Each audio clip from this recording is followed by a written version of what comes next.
வேக பந்துக்கா pitch ready பண்றீங்க. நாங்க சுழலை வைத்து சுருட்டுவோம் என்பது போல இருந்தது இந்திய பந்து வீச்சு.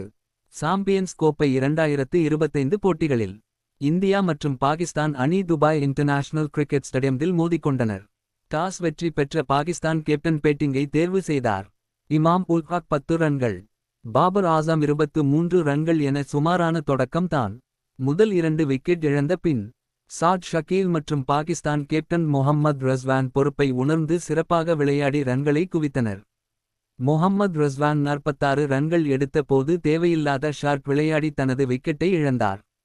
அவரை தொடர்ந்து சாட் ஷக்கீல் 62 ரன்கள் எடுத்திருந்த போது தனது விக்கெட்டை பறி கொடுத்தார்.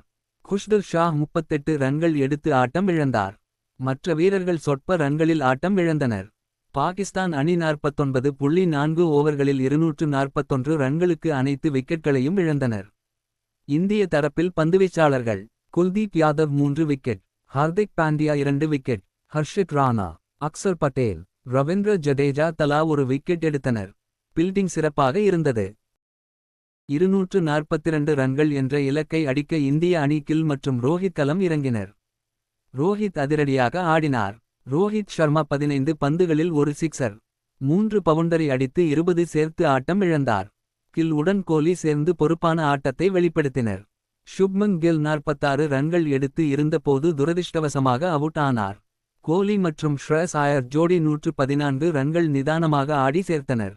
ஷ்ரேயஸ் ஐயர் 67 பந்துகளில் 5 பவுண்டரி ஒரு சிக்சர் 56 ரன்கள் எடுத்து ஆட்டமிழந்தார். விராட் கோஹ்லி 111 பந்துகளில் 7 பவுண்டரி அடித்து வெற்றிக்கான ரன்னையும் தனது செஞ்சுரிக்கான ரன்களையும் அடித்தார். 42.3 ஓவர்களில் 244 அடித்து இந்திய அணி வெற்றி பெற்றது. பாகிஸ்தான் அணி என்றாலே விராட் கோலி ஃபார்முக்கு வந்து விடுகிறார்.